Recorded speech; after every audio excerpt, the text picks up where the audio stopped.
Okay. మీరు ఇంత చెప్తున్నా ఇంకా ప్రజల్లో ఎందుకు అన్రెస్ట్ ఉంది? ఒకవైపు ధాన్యం కొనుగోలు కేంద్రాల్లో రైతుల ఆందోళన, ఇంకోవైపు గురుకుల పాఠశాలలో ఫుడ్ పాయిజన్ అయిందని చనిపోవడం, లేకపోతే పెన్షన్లు రాలేదన్న ఆందోళన. ఇలాంటి ఆందోళనలు ఇంకా ఎందుకు కొనసాగుతున్నాయి? ప్రజల్లో వ్యతిరేకత ఎందుకు వస్తుంది మీ ప్రభుత్వం ఇంత సమర్థవంతంగా పనిచేస్తుంటే? మంచి క్వశ్చన్ అడిగారు. హాస్టల్స్లో ఫుడ్ పాయిజన్ అయిన మాట నిజం. అసలు ఈ హాస్టల్ ఈ వ్యవస్థలో ఉండటానికి కారకులు ఎవరండి? కేసీఆర్ గారు. మీరు 10 సంవత్సరాల్లో పరిపాలించేటప్పుడు మా ప్రభుత్వం వచ్చి సంవత్సరం అయింది. సంవత్సరంలో 5 నెలలు 4 నెలలు ఎన్నికలకే పోయినాయి. మీరు 10 సంవత్సరాలు పరిపాలించినప్పుడు గొప్పలు చెప్పుకోవడానికి హాస్టల్లో రెబ్బల కట్టినలు చేసావు తప్ప ఎక్కడైనా ఒక చిత్తశుద్ధితో ఒక నిజాయితీతో ఒక ఇంటిగ్రేటెడ్ స్కూల్స్ హాస్టల్స్ కట్టాలని ఆలోచన నీకు ఎందుకు రాలా? నీ ఇల్లు కట్టుకునే ప్రగతి భవన్ కట్టడానికి ఆలోచన వచ్చింది, సెక్రటేరియట్ కట్టడానికి వేలాది కోట్లు ఖర్చు పెట్టడానికి ఆలోచన వచ్చిన మీకు పేదోడు పిల్లలు చదువుకునే హాస్టల్ కట్టాలి, మంచి స్కూల్ కట్టాలనే ఆలోచన ఎందుకు రాలేదు కేసీఆర్ గారు?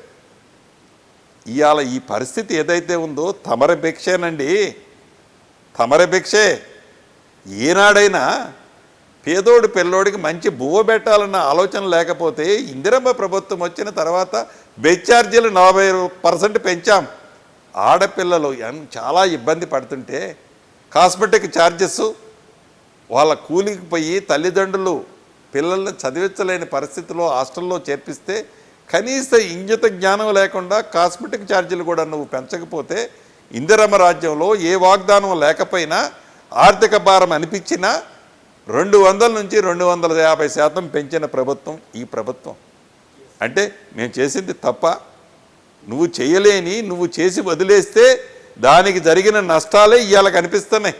ఏ రోజన్నా విపత్తు వచ్చినప్పుడు మొన్న ఖమ్మం లాంటి ప్రాంతంలో వరదలు వస్తే ఏ రోజన్నా వరదలు వచ్చినా 1 నెలలోనో 10 రోజుల్లోనో 15 రోజుల్లోనో ఎప్పుడన్నా ₹1 వేసినవా మాజీ ముఖ్యమంత్రి గారు? ఇందిరమ్మ రాజ్యంలో 10 రోజుల్లో ఇచ్చిన డబ్బులు ఇస్తామని చెప్పి ఎందుకు ఇంత చేస్తున్న కాంగ్రెస్ గవర్నమెంట్ ఫెయిల్యూర్ అనే గ్లోబల్ ప్రచారం? ఇది కేవలం గ్లోబల్ ప్రచారం. 100 యూట్యూబ్లు వాళ్ళ pink colour channels, pink colour షర్ట్లు, పింక్ కలర్ పేపర్లు, ఈ గ్లోబల్ ప్రచారం తప్ప పేదవాడు ఇప్పటికీ పేదవాడి గుండెల్లో ఇందిరమ్మ ఉంది. కేసీఆర్ని అధికారంలోకి దించేసిన కాంగ్రెస్ నాయకులు ఈ గోబెల్స్ ప్రచారాన్ని అడ్డుకోలేకపోతుందా? అంటే గేమ్ ఆడాల్సిన టైంలో గేమ్ ఆడాల. ముందు గేమ్ ఆడి అలసిపోతారు కదా, చివరిదాకా ప్రయాణించాలి కదా.